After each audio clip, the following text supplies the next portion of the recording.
as a leader, I now know that everyone's watching me all the time. And it means that, I mean, I'm from San Diego like you. I spent 14 years of my life wearing shorts every single day. Okay, this is not normal for me.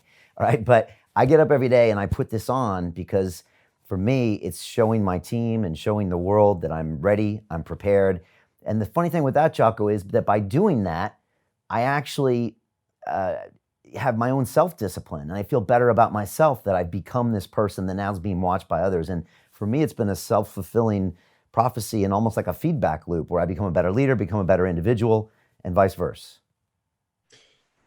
Yes. And that's one of the things that I talk about from my perspective, the root of leadership. And when I really started to learn to take a step back and detach, which really was one of the first lessons I learned about being a leader.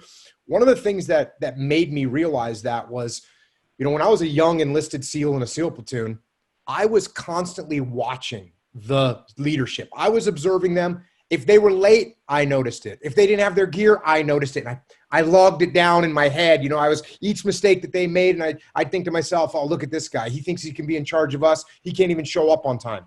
So by the time I was in a leadership position, it was pretty easy for me to remember what it was like for me to look at that guy and realize that all these guys were looking at me. And I'm not saying they're looking at me in awe or anything like that. I'm actually saying the opposite. They're looking at me, looking for me to make a mistake, looking for me to set the bad example so that they don't feel compelled to listen to what I have to say.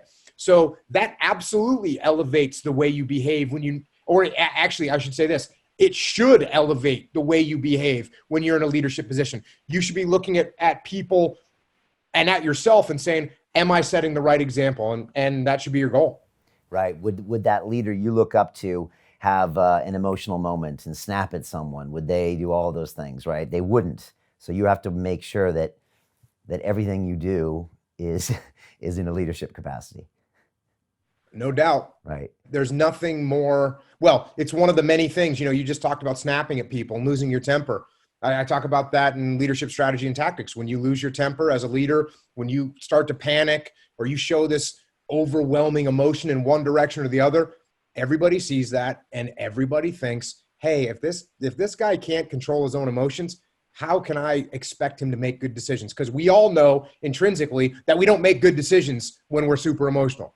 Everybody knows that. So if I lose my mind and start yelling and screaming, everyone's looking at me thinking, how can this guy make good decisions when he's this emotional? So don't lose your temper.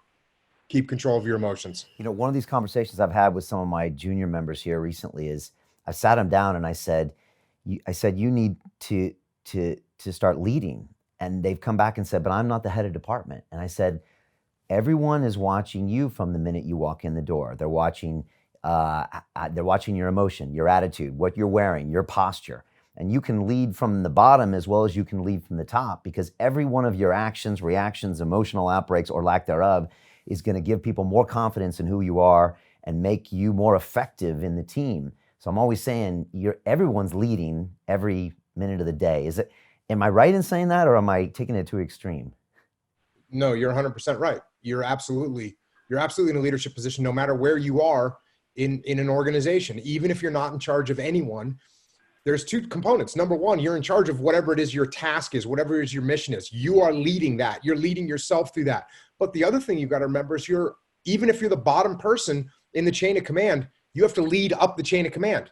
You have to explain things to your leader about what's happening on the front lines. You have to convey the important messages that that they don't know because they're not there.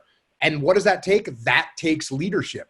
So from day one, when you join an organization, you are a leader. And even if you're not an organization, even if you have a solo career, you're still leading your own life. You're in charge of what you do. And as a leader, you have to make the right decisions. Otherwise, you'll end up in a bad situation.